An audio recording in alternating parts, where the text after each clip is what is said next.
Good afternoon and welcome to today's episode of Village Talk, Part 2, a series of conversations exploring the village concept among the African American culture. I am Judy Matthews, chair of the San Gabriel Valley chapter of the National Congress of Black Women Incorporation. I would like to take a moment to first thank Ernestine Tina Wyatt for today's program and the distinguished panel for your commitment and time addressing the village concept experience.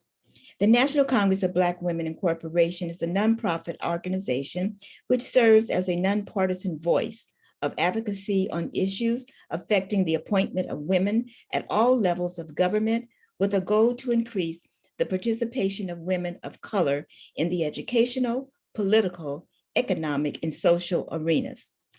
The San Gabriel Valley chapter is dedicated to the mission of the organization. We serve the communities of San Gabriel Valley and its surrounding areas by engaging in empowering African American families through awareness and understanding of how to better their communities through educational and cultural development. And now I would like to introduce you to Ernestine Tina Wyatt, who will introduce the panelists and begin this informative discussion. Ernestine Tina Wyatt is the great-great-great-grandniece of Harriet Tubman. Education, imparting, and sharing knowledge has been consistent throughout her varied life careers, whether in nursing, art, or museums. Tina now continues educating by promoting the legacy, work, values, and faith of Harriet Tubman as co-founder of the Harriet Tubman Day in Washington, D.C. I now present to you Ernestine. Thank you, Judy.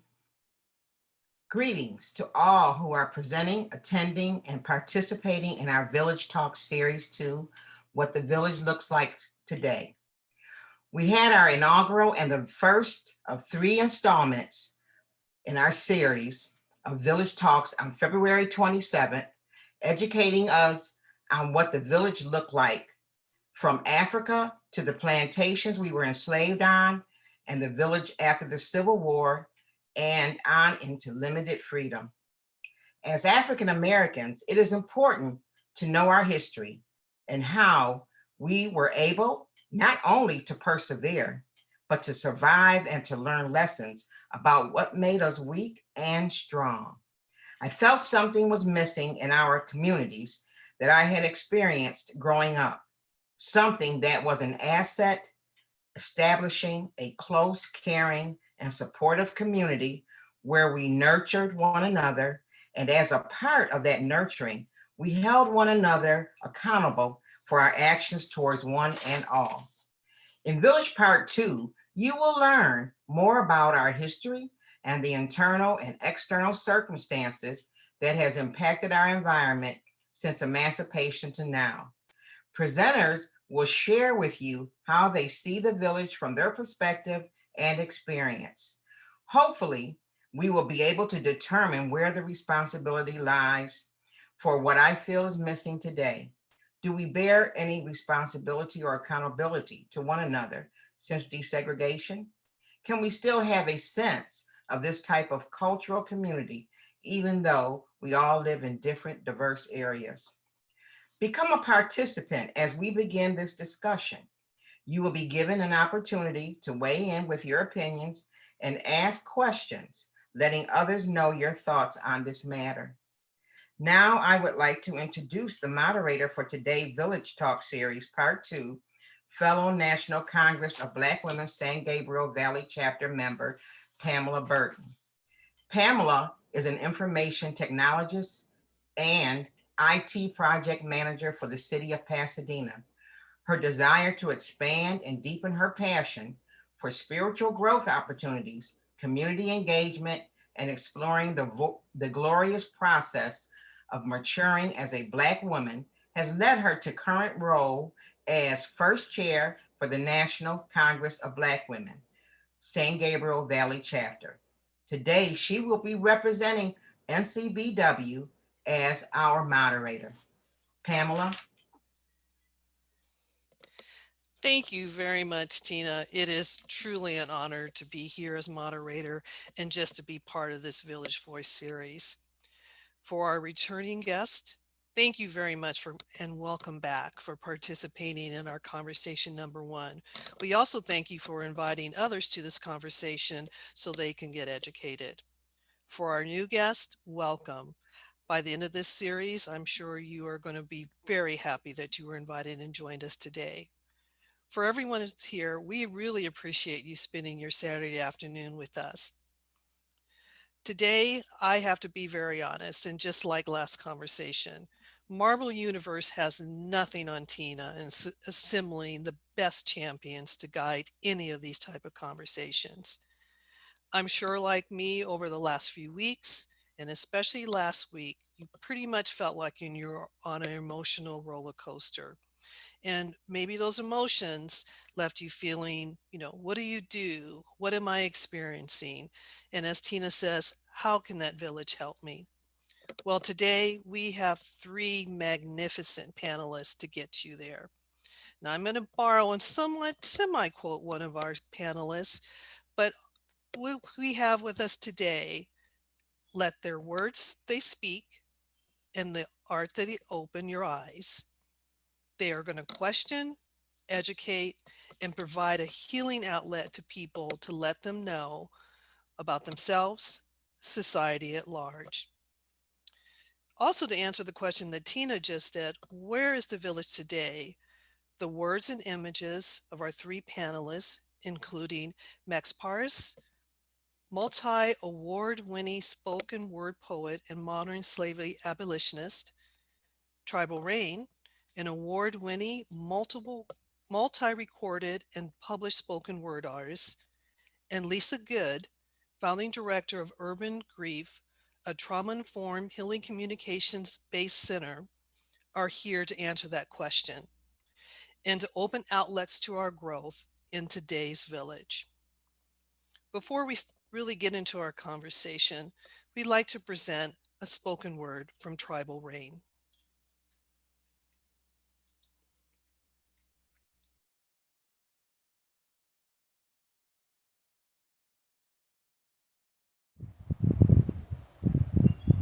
We heard whispered words of warning echoing on the wind, and still we charged full speed ahead, not looking back, never looking back, so we didn't see the demons that were chasing us. See, people, history is trying to erase us, trying to eradicate our genetic code from the book of life.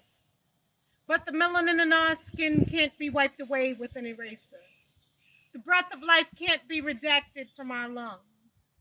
See, you can't go back to Genesis and take back Adam's rib. Eve existed. She did. And she gave birth to nations. A black woman. What can I say? Black happened. And it can't be wiped off. It won't be wiped out. No matter how hard you try. No matter how deeply it may gall your pride, we won't be silenced by your genocides, by your quiet attempts to snuff us out. We won't be bound by your pitiful endeavors to enslave us, degrade us, or portray us as less than human. Because we're here, and here is where we'll remain.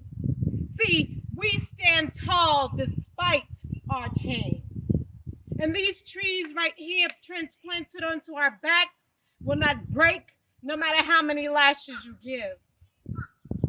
We'll implant our feet firmly into the soil, brace our backs to the winds, lift our eyes to the skies, firmly set our chins and shout, we stand. And the rocks that creep up from the cracks of our ancestral existence are persistent and unyielding. They remain. From the moment Adam and Eve stepped forth from the Garden of Eden, our survival skills were honed and mastered, and they overcame. They overcome. Following in the footsteps of Harriet, the torches of Nat, the battle cries of Malcolm, the prayers of Martin, and the bloody trails left by warriors with names that are too numerous to count. Black happened, and it's not a sin. It's not a curse. It's not even a punishment. Black is a gift of royalty, a mastery, a blessing. Black is what happened when God spoke and the world came into existence. See this right here? All of this right here is our living testimony. Because we're here. We are strong. We remain. And Black happened.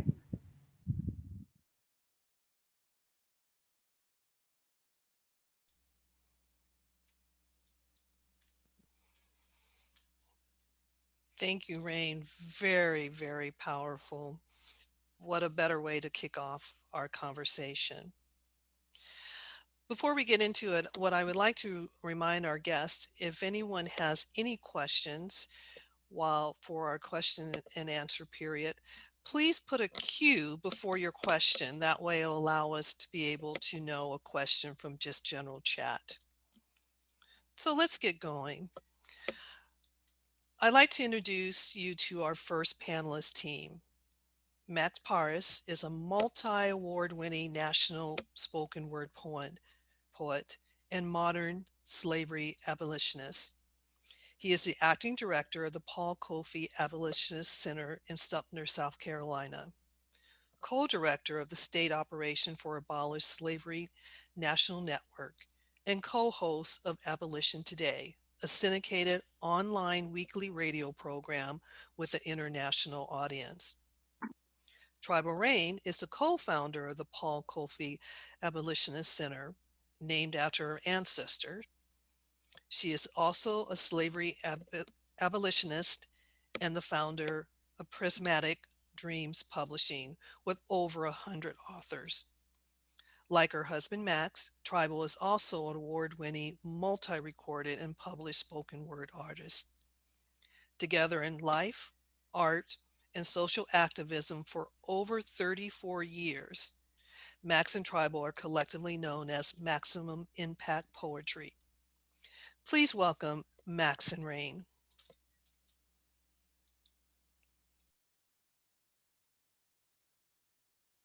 Hello, I'm Max Parthas. We're here at the Paul Kofi Abolitionist Center. Peace and blessings. I'm Tribal Raine. Thank you for the opportunity to allow us to speak about our story and our village here. And at the behest of the descendant of Mother Tubman is a particular honor. I come from Paterson, New Jersey. For those that don't know about Paterson, New Jersey, if you ever heard or seen the movie Lean on Me about Eastside High School, that was my city, and that was the time that I was coming up as a young person. I hail from Newark, New Jersey, where Ras Baraka is the current mayor, and his father, poet activist Amiri Baraka, was both of our mentors. So Yes, as you know, we are both spoken word artists and slavery abolitionists. I was raised by my great aunt, Grace Brown, and great uncle Nelson Brown. Grace was in turn raised by former enslaved people who escaped from Georgia after the emancipation, because you really had to escape, and they made their way to New Jersey. So for us in our family, it's always been about raising those who needed raising, because the parents weren't always available there for a variety of reasons. And travel you a little bit about their history. yes, my history, I am Native American and African American. As Pam said, I am a descendant of Paul Kofi, the abolitionist. And growing up, village and heritage was always stressed upon us. There was always someone in our household. Our door was always open and available to anyone in need. We are celebrating our 34th year together. It was April 10th. Yes. Is our anniversary, yes. 34 years together. We've collectively raised 10 children. We have 19 grandchildren. We have our own village by this time, But our door was always open to others. And that's how we ended up raising more kids than we birthed ourselves. Yes. So we took care of the kids in the area.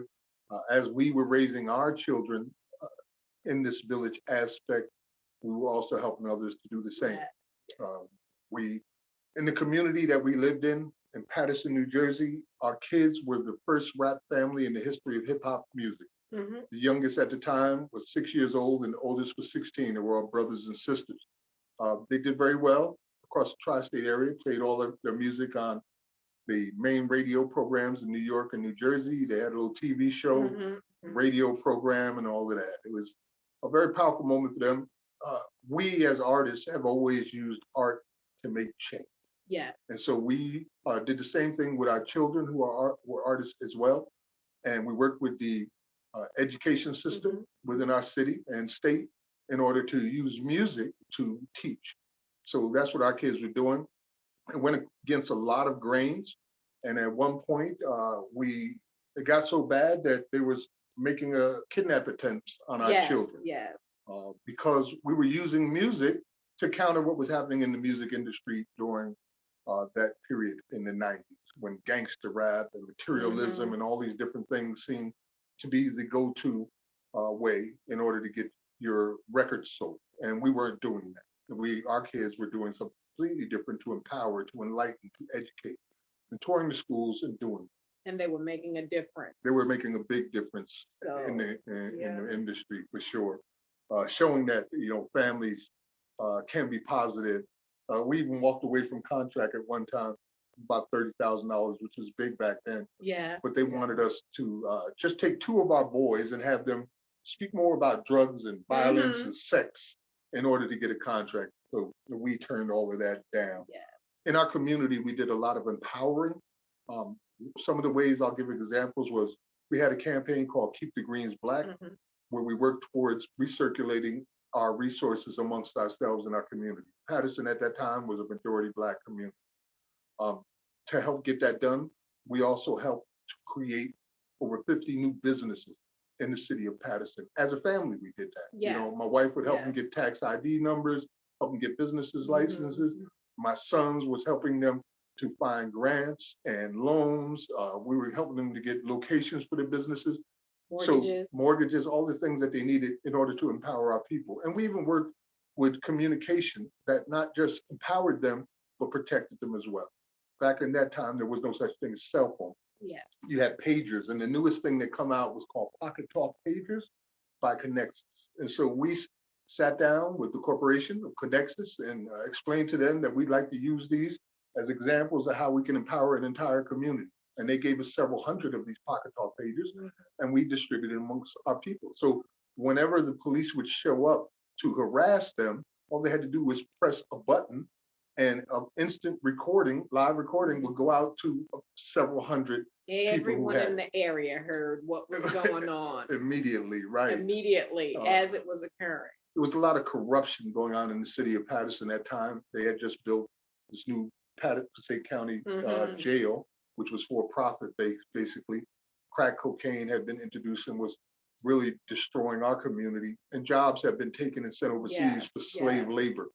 So there was a lot of damage being happening in the city of Patterson. And through these efforts, we were trying to empower our community. It got to the point where, because of the efforts that we had done, we got the attention of the city's mayor. One thing that was a major event was the death of Lawrence Myers. Lawrence Myers was a 16-year-old boy who was shot face down on the ground, downtown Patterson, in the back of the head by a white rookie cop. And the nation rioted basically over that event. And so we did a lot of things in his name, working with his family and his mother to keep his name alive, like creating a school of arts where children could come and learn, called the Lawrence Myers Talent House Foundation. And the building we used was one of the buildings used in the Underground Railroad, with the secret passages inside and the secret rooms and all of that. So we were teaching a lot about the history. After Lawrence Myers was murdered, that really brought home to me that there was a serious problem that needed to be solved. And I started asking a lot of questions after that. That case, I'll tell you how that ended real quick, is the cop that killed him got back pay for the time that he did not work as he was suspended. And then he got a promotion and was put in charge of a youth detention facility. So he went from killing a kid to being in charge of the children. And that drove me nuts. I wanted to know, how is this even possible? And started asking more and more questions. And then we dug so deep that we found out that both the sheriff and the mayor were involved in major corruption deals, dealing with the jails and the prisons. And in time, both of them ended up going to prison for that. So that was the community that we were in. They came down on us hard because of Very those hard. efforts. Very hard. The state, or rather the city, shut down our bank accounts, made it impossible for us to get a hold of any money that we had. We were homeowners. They Yeah, forced a foreclosure on our home. they were calling DIFUS on us. Yes, they sent DIFUS to our house to Yes. tell us that there was an anonymous call that my wife was a prostitute running a brothel and I was a drug dealer. This is the type of Yeah, opposition that they Yeah. put on us after we had done what we've done. We realized at that point it was time. it was time to go. It was time to go. I wouldn't say we ran out. We escaped this community where this thing was happening and decided Yeah. to take what we were doing on a national level.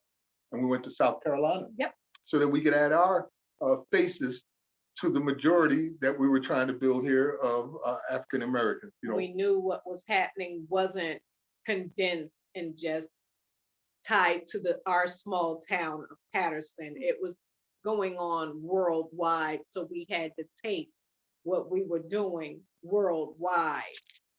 well, at least nationally, but now Yeah, it is worldwide. But Yeah, we needed international attention for sure.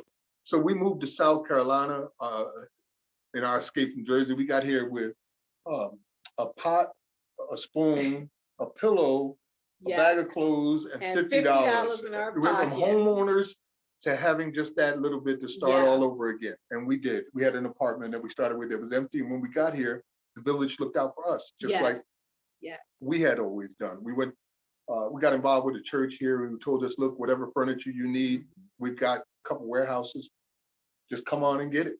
And so we made a list of the things that we needed and we went to the warehouse and God is great In all 2 the weeks' time. time, we had it.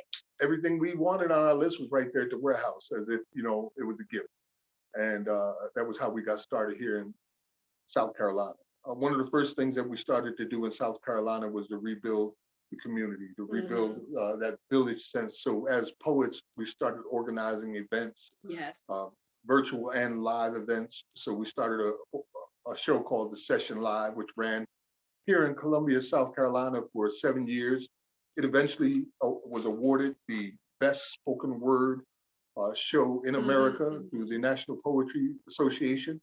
It was nominated once and won once, right? Yes. Yes. And at that program, we would have people come in from all over the community. Some would come from states away Yeah. because it was such a Yeah. powerful event, Countries away, actually. right? Where we would share spoken word, music, dance, A meal. a meal. A Tribal meal. would cook for the community every month.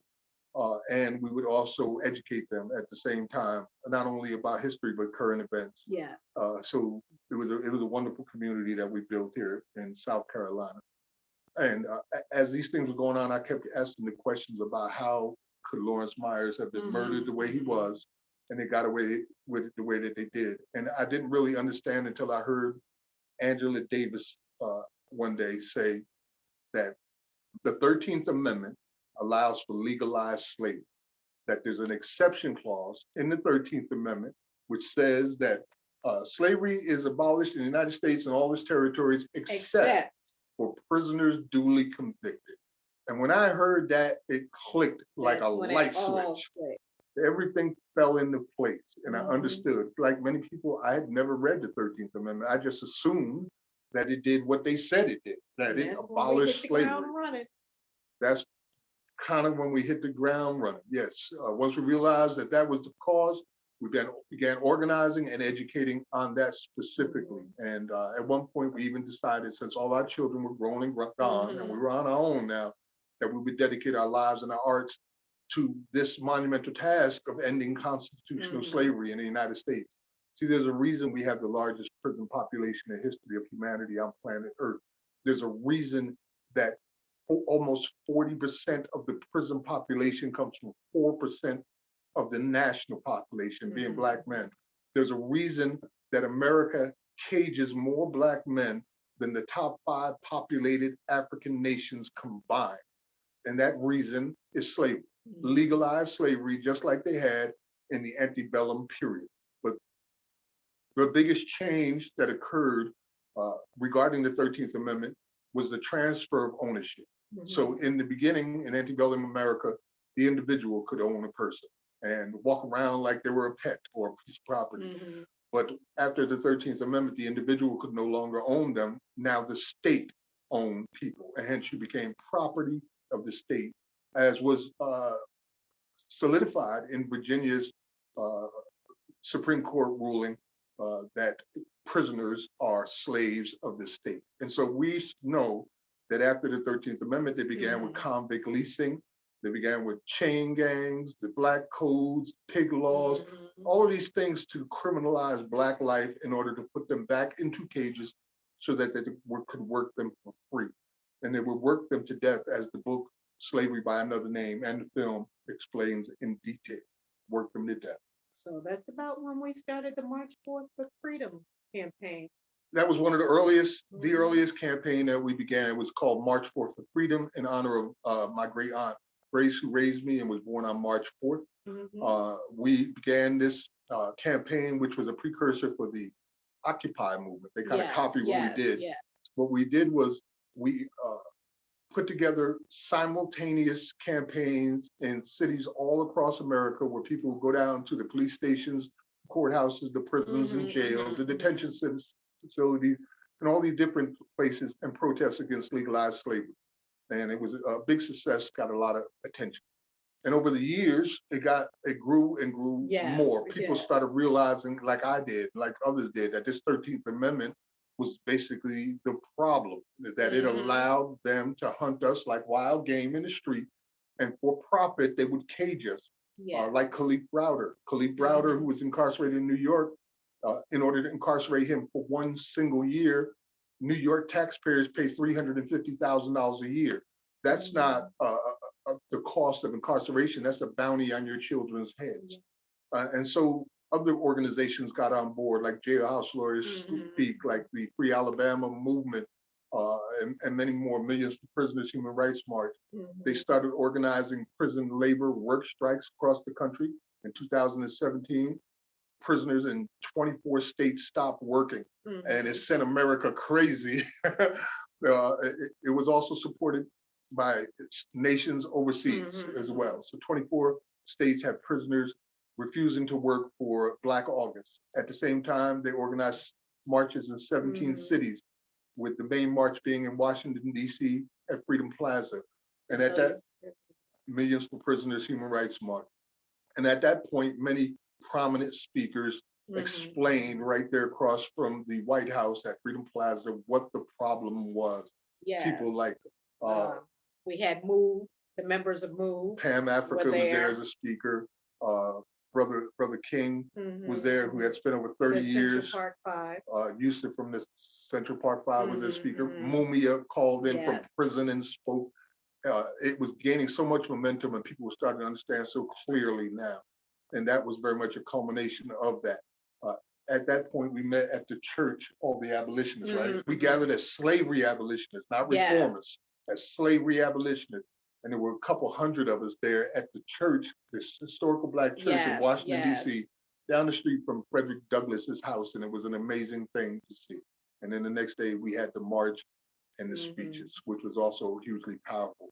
Since then, we have organized several efforts now that have been doing the radio shows, pushed this much further forward. I began a radio program called New Abolitionist Radio back in 2013 that acquired an international audience. So people started understanding globally what America was dealing with. At one point, it caught on so much that even Venezuelan president at the United Nations condemned America about using legalized slavery through the 13th Amendment.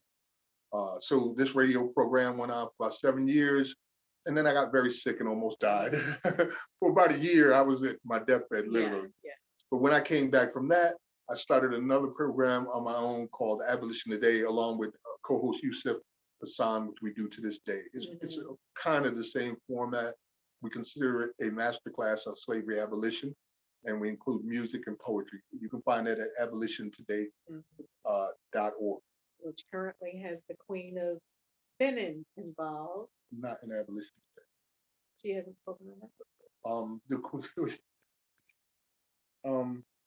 One of the other things, two of the other things that we did was we organized both a state institution and a national institution. We knew that we had to create something that would last longer than us. something that could do much more than we could do on our own. And so we started this state institution called the Paul Cuffey Abolitionist Center, where we're at right now, Yes. in honor of her ancestor. And the Paul Cuffey Abolitionist Center provides information and content and media on the slavery abolitionist movement, both past and present. And we've been providing that for senators, congressmen, major news stations, major television stations, and also national organizations, which was the other institution we helped found, the Abolish Slavery National Network. In August 28th of 2020, several states who had already abolished slavery in their constitution, which would be Colorado, for instance, and were working on abolishing slavery in their state constitution, Nebraska and Utah, came together with myself and New Jersey, who was working on it as well, and a few others.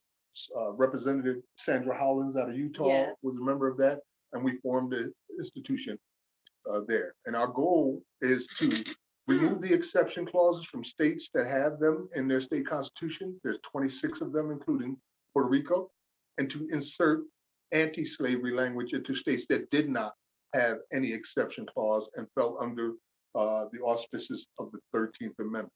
Since we began that effort in August of 2020, we've made monumental leaps in ending slavery in America. We have at this point 4 states that have abolished slavery. That would be Rhode Island, Colorado, Nebraska, and Utah have all abolished slavery without exception. We have 12 other states that have legislation already in play.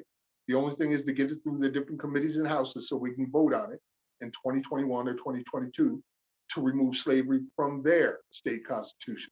And then in addition to that, there's 15 other states that are organizing to get legislators to do the exact same thing.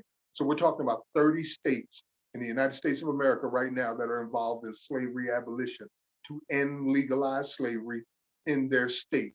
We also submitted in, I believe it was December 9th of 2020, a joint resolution from the House and the Senate that would create a 28th Amendment. The 28th Amendment would do nothing but negate the exception clause of the 13th Amendment. It was introduced by Senator Merkley, as well as the senator out of Vermont. What's his name? Oh, it escapes me at the moment. Senator Sanders out of Vermont. So that has already been submitted and will be resubmitted again this coming May. We're in it to win it, to end slavery. And we believe that this loophole is why we're at where we are right now. It's why Lawrence Myers was a killer, could murder him in the cold blood in the middle of the street as a slave catcher, and then get promoted to running a juvenile detention facility. And why as it's well. still going on today as we speak. As we speak.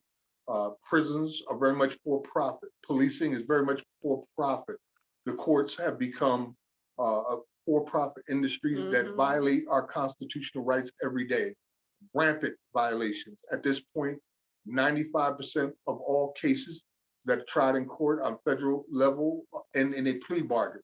And that is a direct violation of the 6th Amendment, which guarantees your right to a fair and speedy trial. If 5% of the people are the only ones that are getting it, then it's a myth that doesn't really exist. The same thing with the 8th Amendment, with excessive fines and fees and bail. We all know this is how they exploit our families and our family members.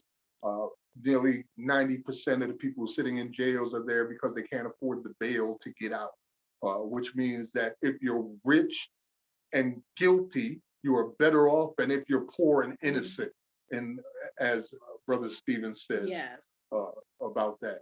Just another means of breaking the village. It's another means. So our goal is to end constitutional slavery here in the United States, and it started as a village with some ideas, and then hearing Angela Davis point out this clarity, that click moment that I hope you all get today about the 13th Amendment and go read it, or read your state constitutions and see what it says in your state constitution. See, you can't have abolition with an exception. When you got married, if you're a married couple, could you imagine saying, you know, I promise to honor, love, and protect, except on Tuesdays? You don't do that, you know? So if you're abolishing something, you can't have an exception clause. And to think that this nation built on slavery and genocide would not exploit an exception clause like that is insanity, it's lunacy. They are exploiting it and have been doing it to the point where we have the largest prison population that's ever existed in humanity on planet Earth. And the majority of those are coming from a small group of people here in this nation, 13% of the population. So of that 13% of the population, maybe 4% are adult males, right? Maybe Yes. 4 or 5%. 4 or 5%. And 38% of the prison population is made up of them. It is genocide and slavery, and it's got to end. So I just want to say, we appreciate you giving us this opportunity to tell a Yes. little bit of our story. We're just scratching the surface. And we are honored to be here today to tell you that there are people out here fighting to end slavery today. And we're here with one of the descendants of our ancestors who did exactly that, and another here that. who did exactly that. So thank you very much. You can find out more about what we're doing at abolitiontoday.org for the radio program. It's on tomorrow live at 7 p.m. And you can find out more about the National Institution, Abolish Slavery National Network at abolishslavery.us. Please go and join the mailing list so that we can keep you up to date on this effort as we move forward. Any final words? Thank you very much. Thank you. Peace and God bless. Peace. Thank you very much, Max Raine. I'm really looking forward to our Q&A discussion because we've got a lot of great questions coming in, and I have a lot of questions myself. So thank you very much. Now I'd like to present Lisa Good, a nationally recognized authority in grief and trauma recovery strategist and founder and director of Urban Grief, an organization that serves urban communities. She currently leads a grassroots initiative training, coaching Indigenous communities leaders on trauma, adverse childhood experiences, and resilience. She's not only an advocate, but also a trauma survivor. Lisa, I'd like to turn it over to you at this time.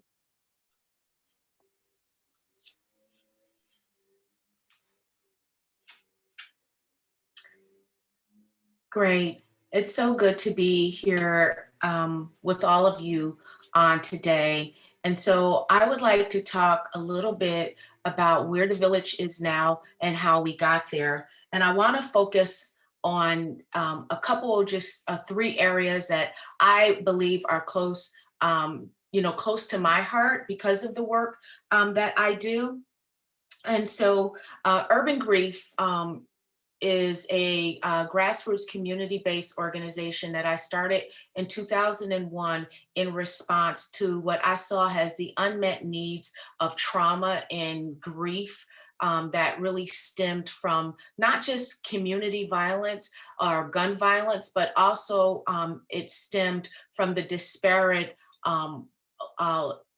levels or amounts of losses that we were experiencing in our communities. And then it evolved over the time to really kind of hone in specifically around gun violence and community violence. But I want to talk a little bit. So that's just kind of like the backdrop, right? And so as I was kind of thinking about this particular topic and our discussion today about what's happening, what's happened for the village. I think that Max mentioned, how, they have their own village now, right? And how the village helped them, with their transition, right?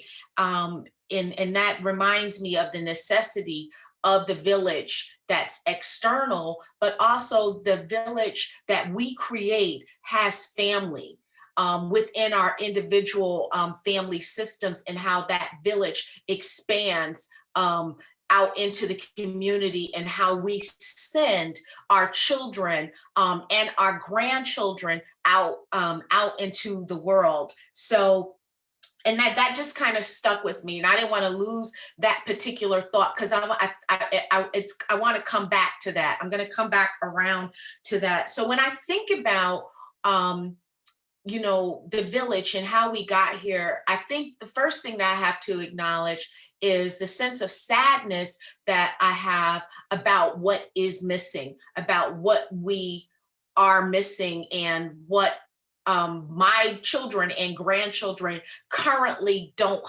have because of what's missing. And that fills me with sadness, but it also fills me with a level of optimism too, because I know the village that I tried to build, my husband and I tried to build around our kids so that they could in turn do it for others. And so, yes, our house was that house on the block where we took in other people's children. And growing up, yes, my parents, their home was the house on the block, so to speak. We were the ones that took in college students that had lost their ways, and other people in the community who needed safety and some sort of a refuge, so to speak, to where they could have a fresh start or a break from the trauma or the experiences that were really out to destroy them outside of the four walls of my parents' home. And so, I want to talk a couple about these things.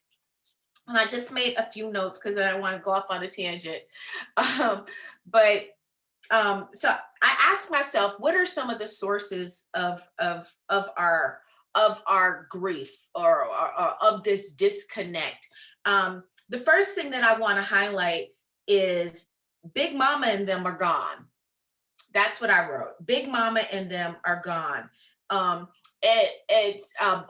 Black people die earlier deaths due to illnesses that can easily be treated, but because of racism and white supremacy, we have health disparities. And so many times, they don't get the kind of early intervention and treatment that is needed. And so I wrote this, that Big Mama and them are gone because they died at an early age, premature death due to death gaps.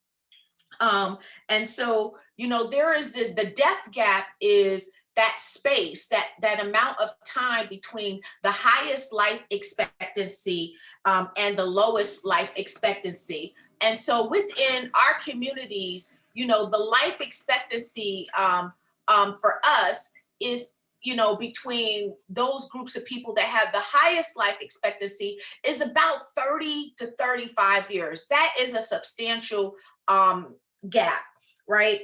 And so because we have excessive mortality often occurring before the age of 65, what that means for me, how I interpret this, what that means is that the historical knowledge and the historical experience of the village and the value of the village has decreased over time.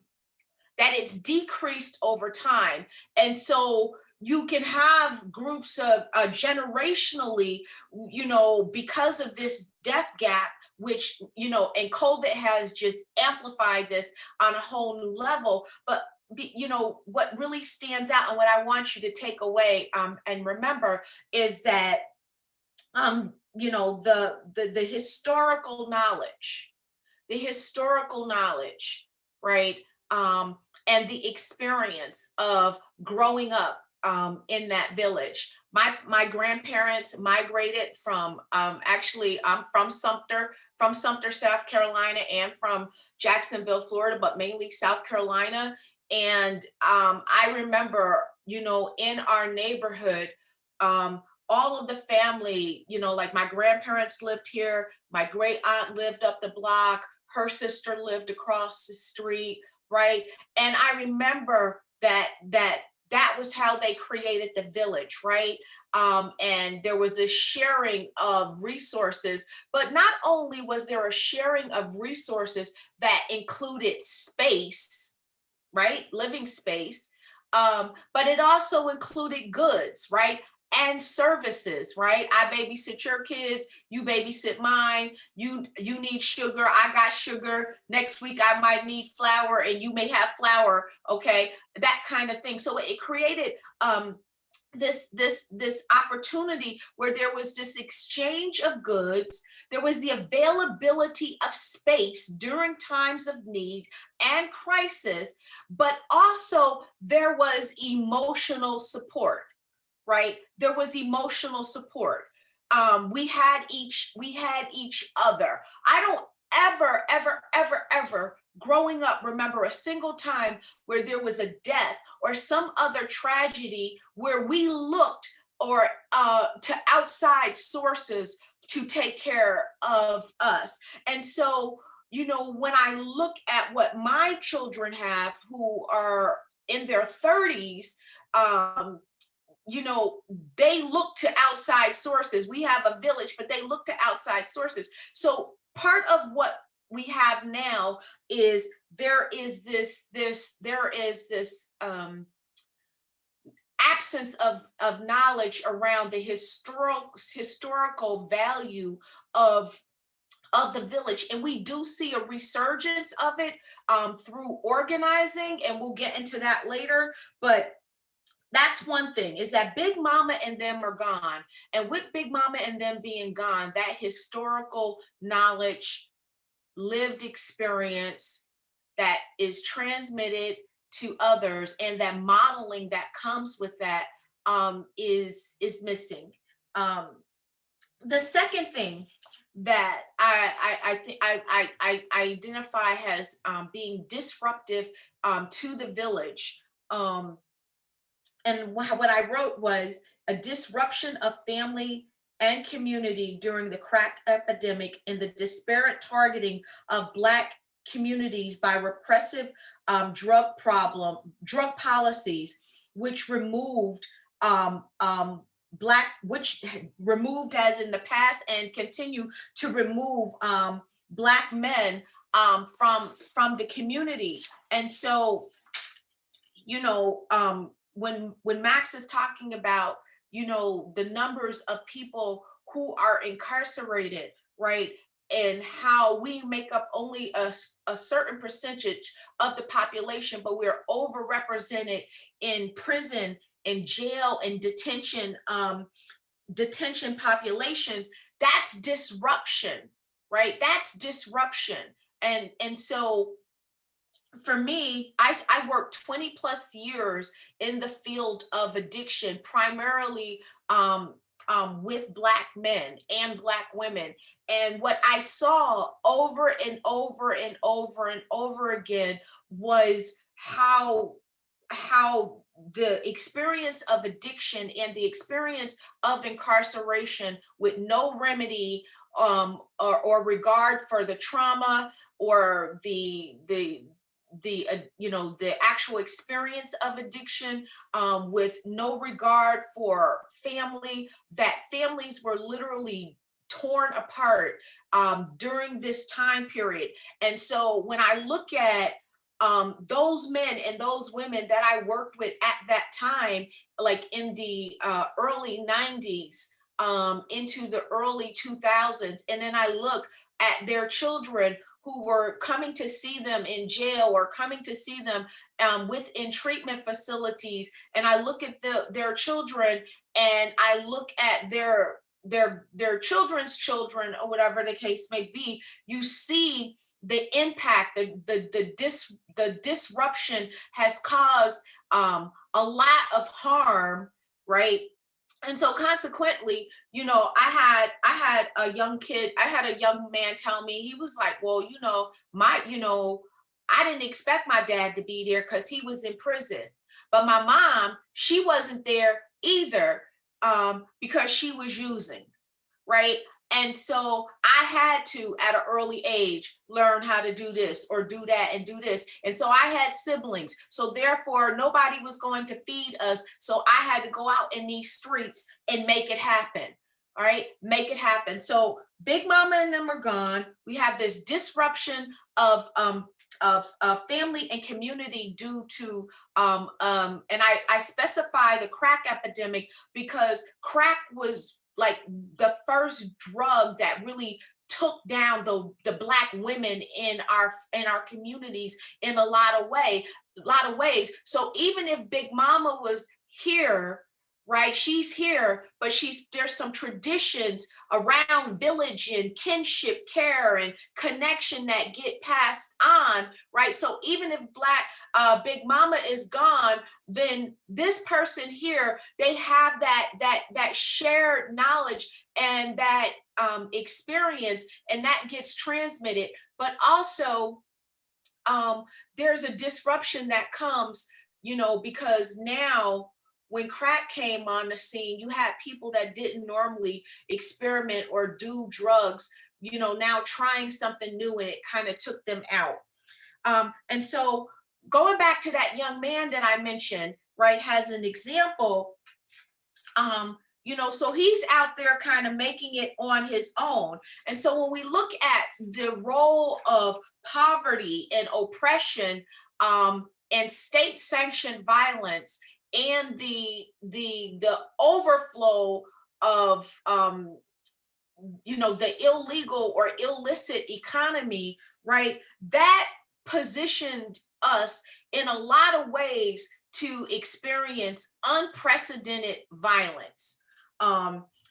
Community violence. Community violence is defined as violence that occurs in public spaces between non-related people, right? But when they talk about non-related people, they're talking about non-related people in terms of people who are connected by biology. But in community, we know that a lot of our relationships are not based in biology. There are these kinship ties that form over time when you live in the same place. So now when you are in a community, in a neighborhood where there is a lot of violence, community violence, there's a lot of shooting, and we're already over police, but the community violence invites more over policing and criminalization.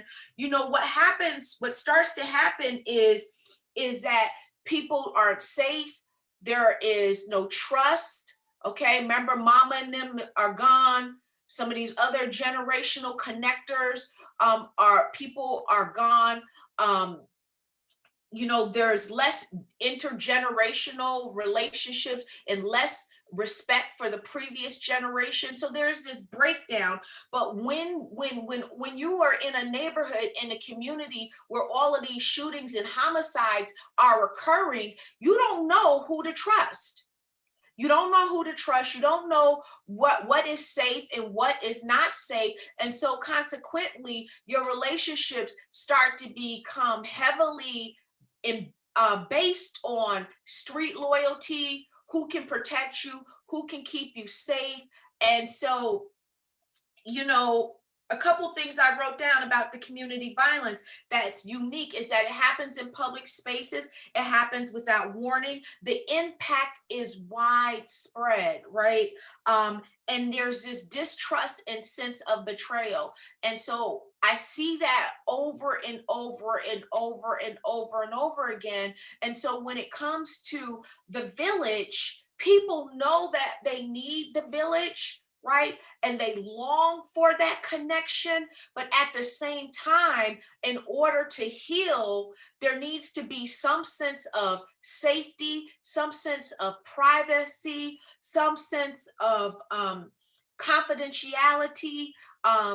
There also needs to be some resources, right? That going back to what, my grandmother provided and my great aunts, what we had, which is, the availability of a safe space to live and lay your head if that's what you needed. The availability in exchange of resources, right? Material resources, but then also this container of emotional support, right? And so here we have all of these different elements. I just picked 3, these different elements that have really impacted and dismantled the village, so to speak. And so you may have pockets of the village, right, that are anchored by elders, okay, or anchored by young people who have been strongly rooted in their history, and understanding of the value of, look, I need something more than this, right? But we need that safety. We need the exchange of resources. We need those safe spaces. And I believe that people are finding them in their own ways. But those are just, a couple of factors that contribute to, the disconnection around why we don't care for each other, why we don't support each other. So there was just one more thing, that I have written down. I just want to mention, because I think this is important. We don't cry openly, right? Or openly express emotions. We're told not to show weakness or fear. We're told to do it alone. Don't ask for help.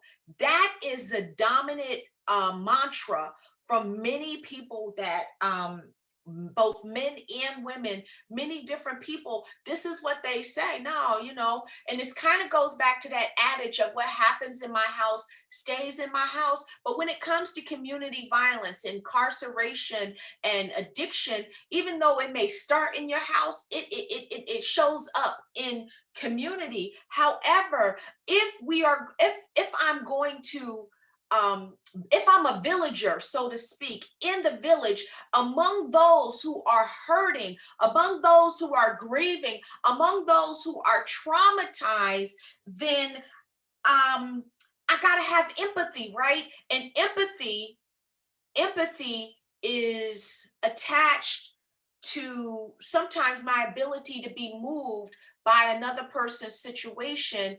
And sometimes I'm only aware of that situation if I see an expression of that pain that touches and moves me. And unfortunately, violence is an expression of pain. But that form of expression of pain brings more hurt, right? But it doesn't necessarily lead to empathy. But I would say that if we are going to really tackle this, then we gotta find a way to create village around those who have been abandoned, around those who have been rejected, by those who have been abused, and by those who have been harmed, because that is the internal baggage that people come to the table with, that then gets externalized in the form of violence, which brings more harm to the community, to the village, and further disrupts or creates barriers around us being able to connect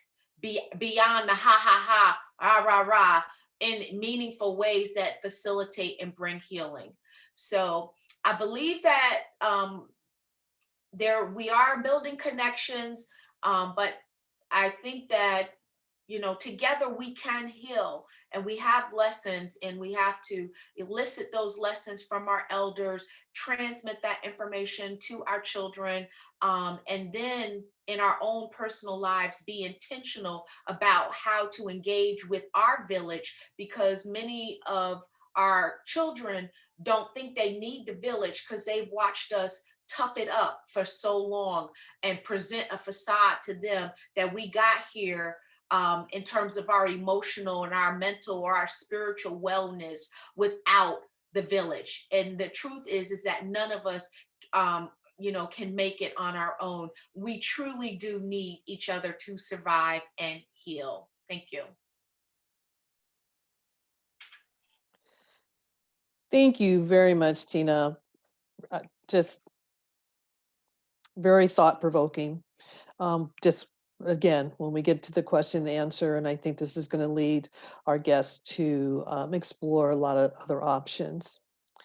Before we bring all our panelists back together for our Q&A, I'd like to take a moment to again present to you a wonderful spoken word by Tribal Raine.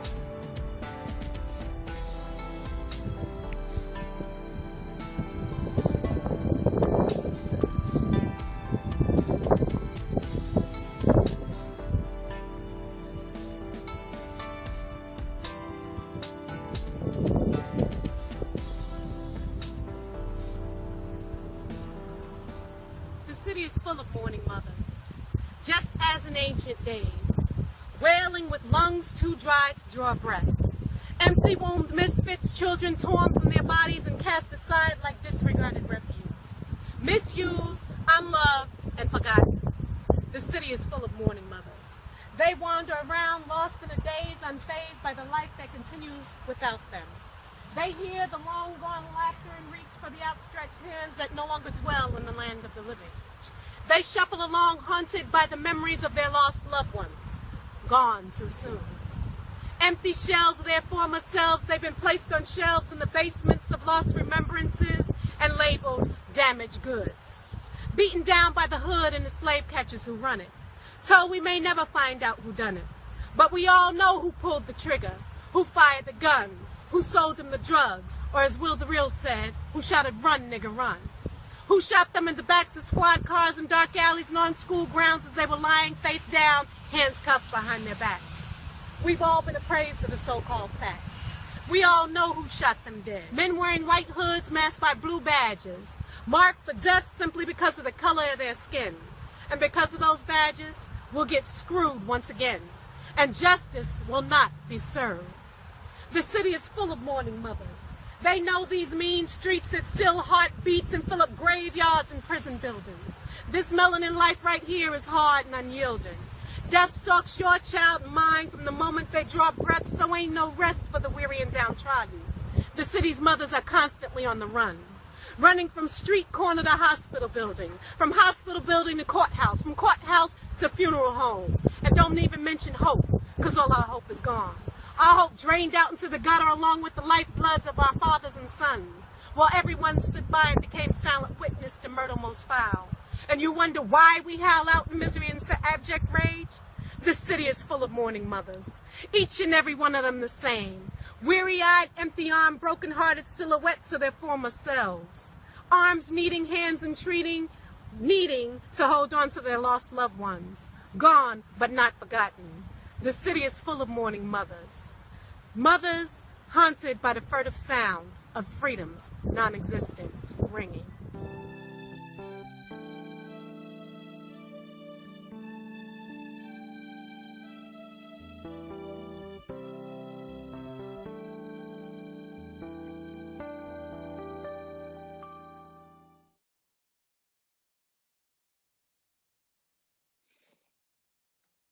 Thank you very much, Tribal.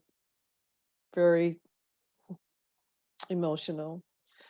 So at this time, if I can have all of our panelists come back so we can gather together and address some of the questions.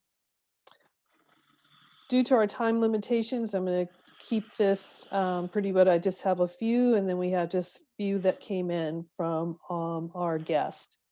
So my first question, I'm going to ask to both Max and Tribal, because you've both been in this for a while, and Tribal, with the history of your family, can you talk about, if you were to be able to talk to your great uncle, correct?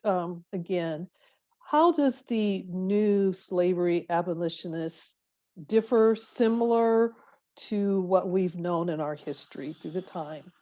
And do you believe that the work is harder today than it would have been even 100 years ago? Ooh, that's a good one. You know, you do the first part. What would you say to him? And then I'll do the second part. If it's Excellent harder or idea. the same. I think what I would most like to say to him is,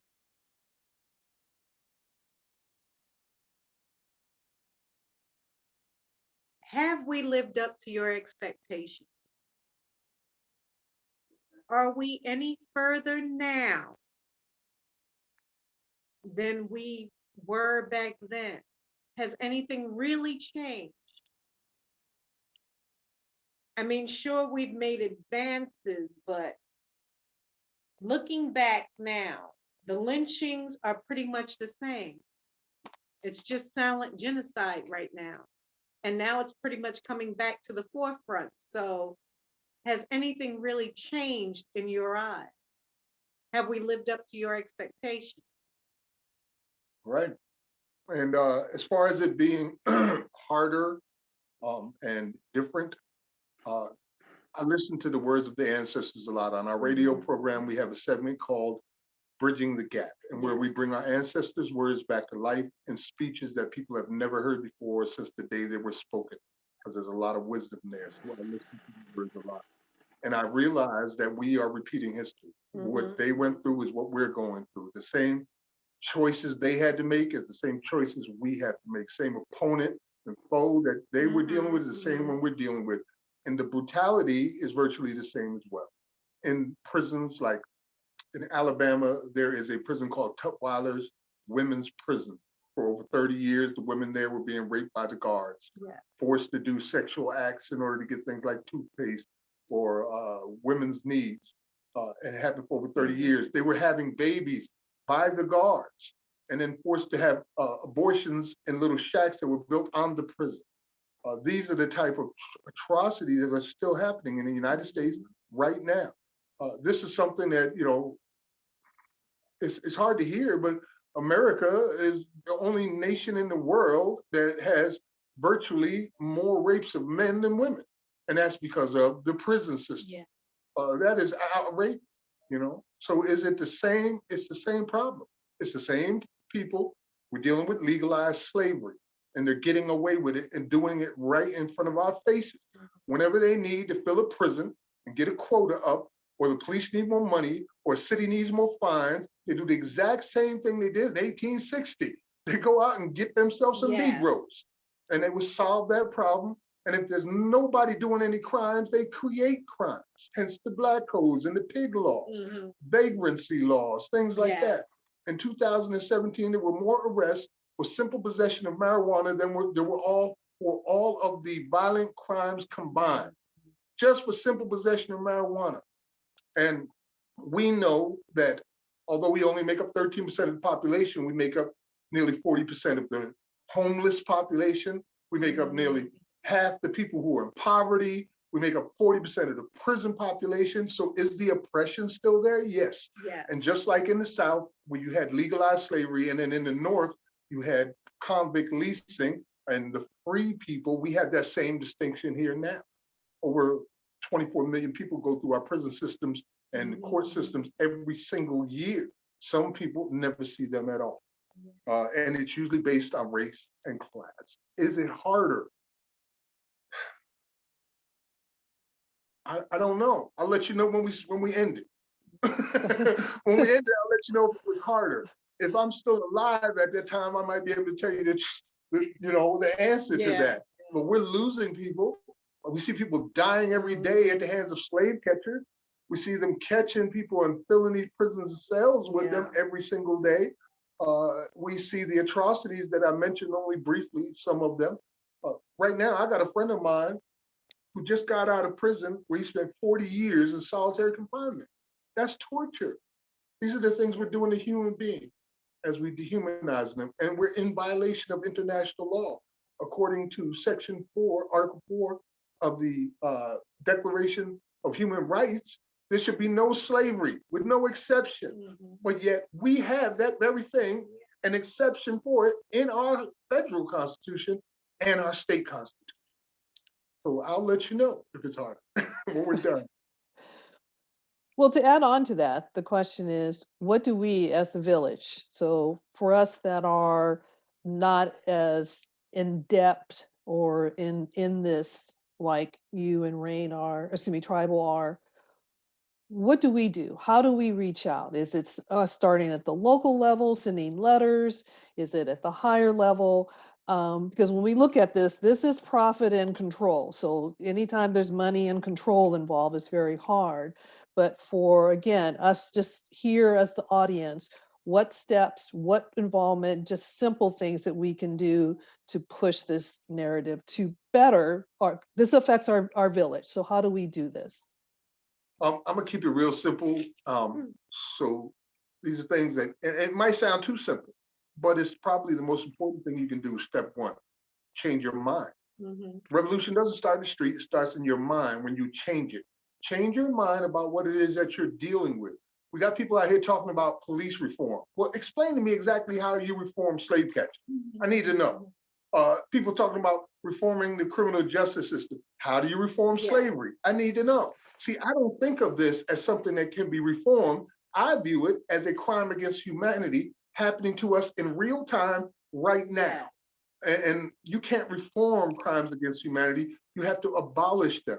And you have to get away from these narratives that lead you to a space where there's no accountability for the crimes.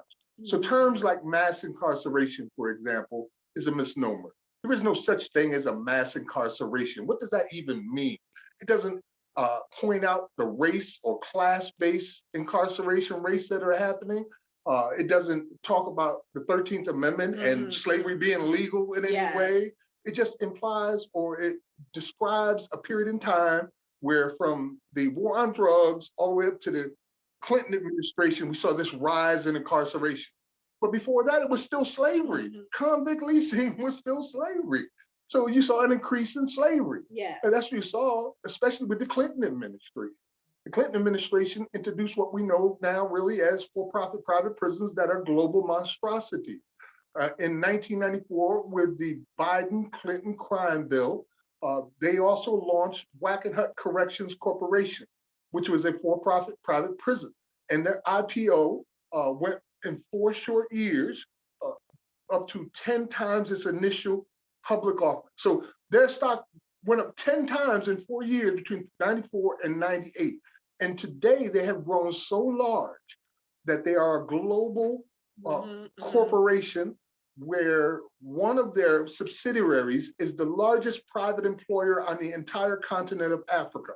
On the entire continent of Africa, the largest freaking private employer is a prison company called G4S. That's how big they've gotten since then. And they live and breathe on human bodies. It's the only way they can exist.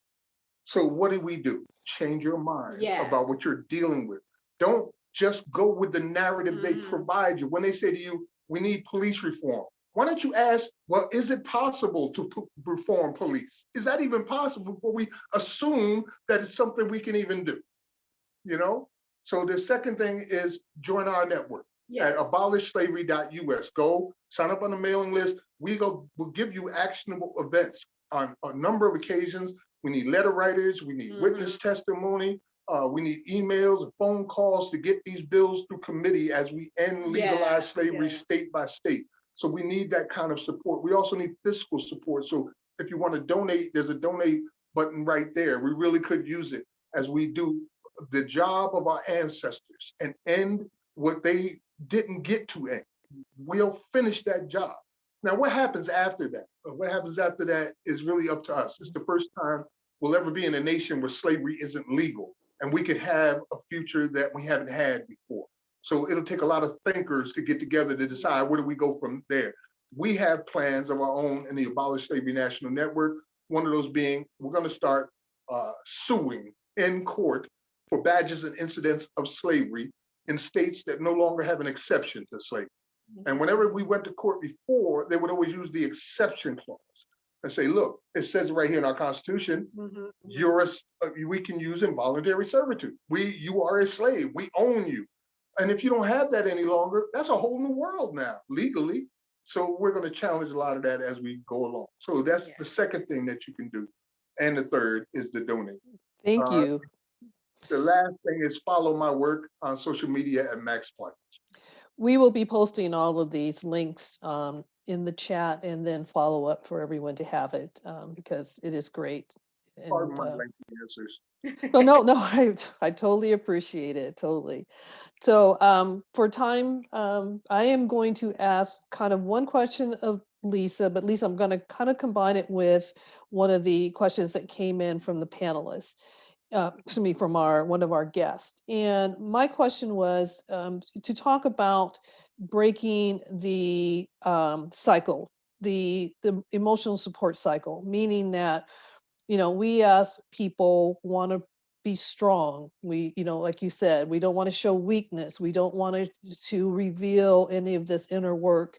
So what would you, and I'm kind of with the question, I put to Max, what would be your suggestion as a first step that when we within our own little villages use to overcome that, break that cycle so that current generations, next generations don't involve or get involved in that? And the second part of this, because it was part of the question, one question I want to know, what is your organization doing to bring that healing about? So I'll start with the last question first. So some of the work that Urban Grief does is we do a lot of trauma response and community outreach. We also try to get access to, to injured survivors.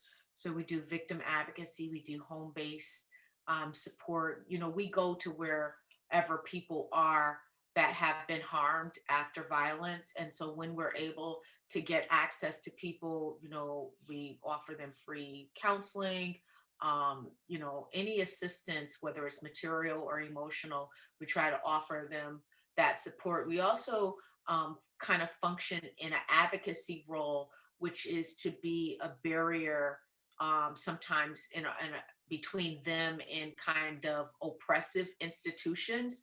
And so I'll give you an example, like with hospitals, right? The way people are treated in hospitals at their most tragic moments, there needs to be a lot of work done in that area. And so sometimes the advocacy looks like just advocating for people to get a humane discharge plan from the hospital, right? I had a person the hospital was trying to discharge them with a wound vac to a shelter because he could no longer go back to where he had been because of where the shooting took place, and the people didn't want him back in the home. And the moment he regained consciousness, the first thing he said is, I won't have a place to go when I leave here. And so just being a buffer between in those kinds of situations. Same with sexual assault survivors, being at the hospital and just saying, okay, yes, we have a sexual assault nurse examiner, but if she say it hurt, y'all, it hurt. So what we're going to do is stop. Okay. And you're not going to be just pushing up on this Black woman's body, because you want to get your exam done and can complete your shift and go home, that kind of thing. So those are just some of the things. And then of course we do like a lot of education and information.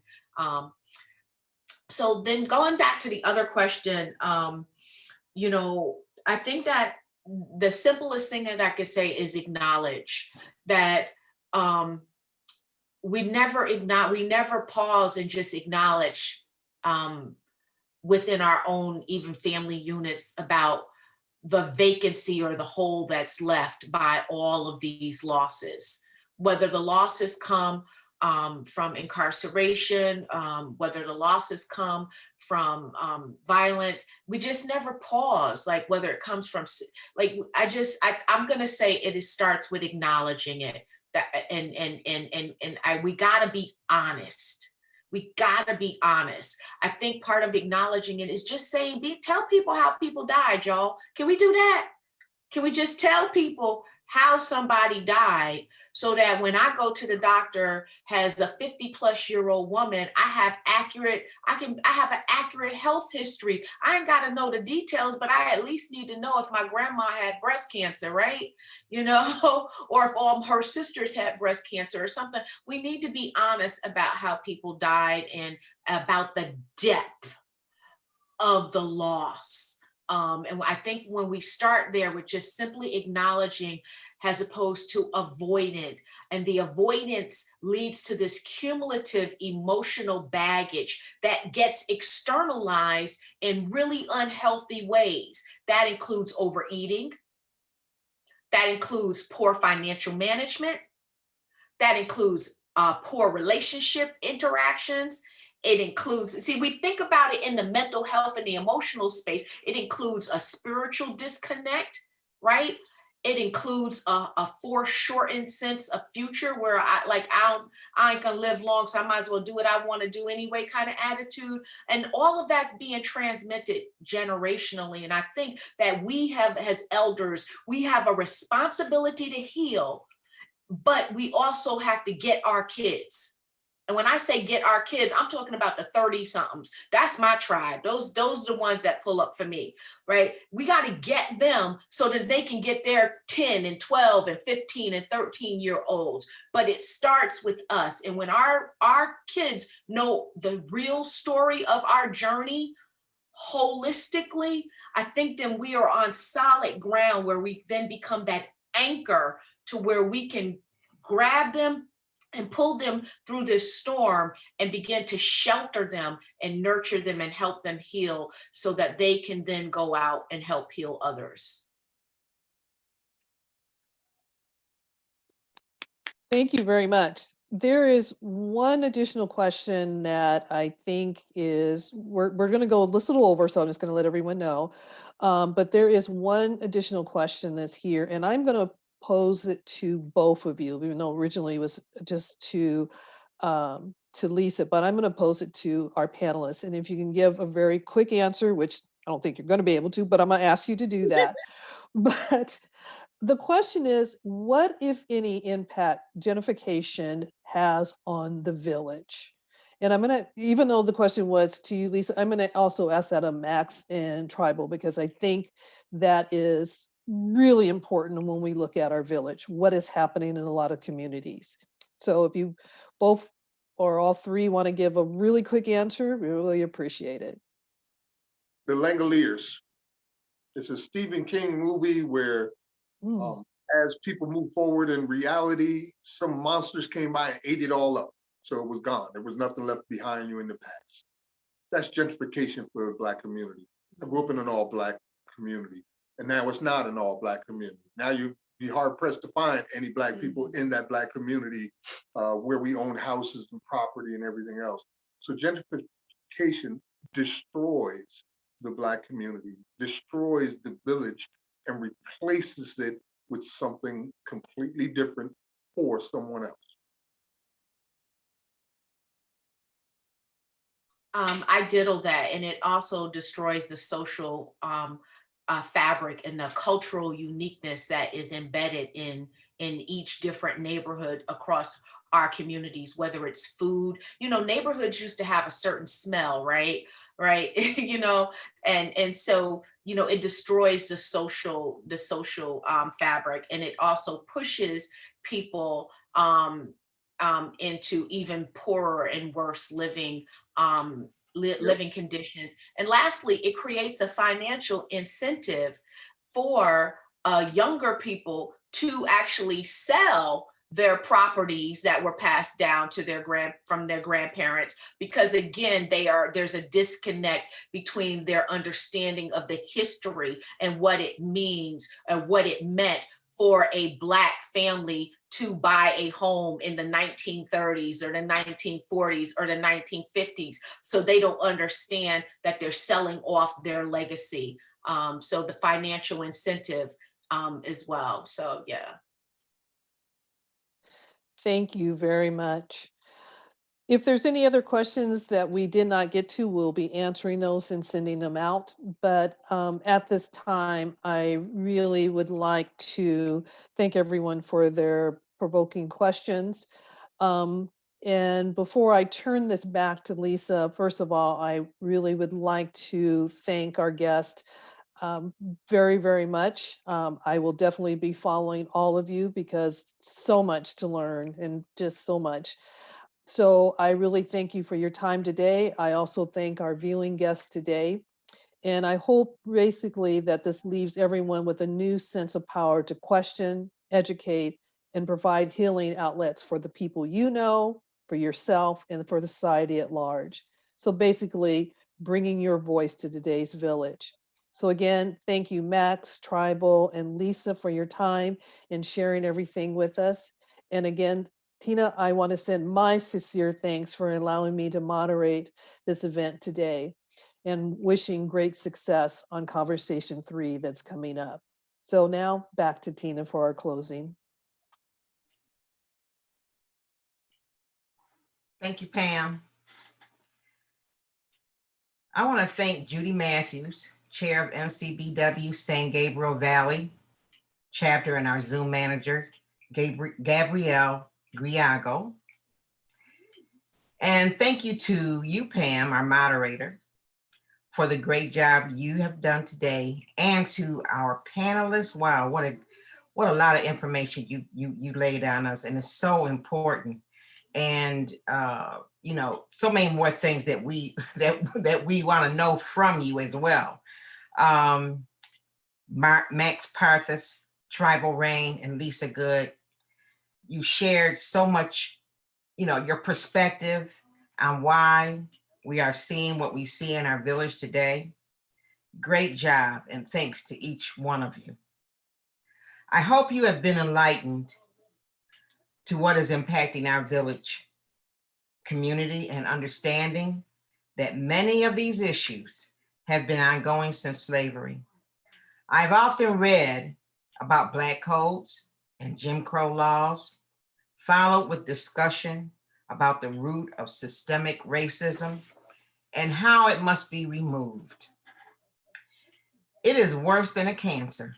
It allows for remission, but continuing to wipe out everything in its path because it goes underground. And now you see what happened with this last presidency. It has come and surfaced. It serves only to destroy the victims and also the perpetrators' lives for generations to come. And that's what we're seeing now. That's what Max and Tribal were saying. That's what Lisa was talking about. You know, the stress that is caused, you know, it's not a direct thing, it's indirect. The stress that causes the eating that causes the diabetes and the weight gain around the belly, which is cortisol, which keeps that visceral fat and keeps your organs so insulated, puts so much pressure on that.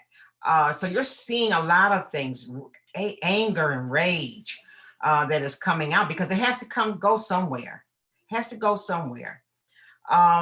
So, you know, I now realize that the bitter root that allows systemic racism to flourish is not only being compliant and complacent, but it's the foundation, and it lies in that 13th Amendment exceptions clause.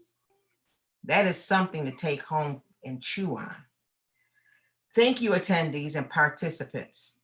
You bring another perspective for us to think about.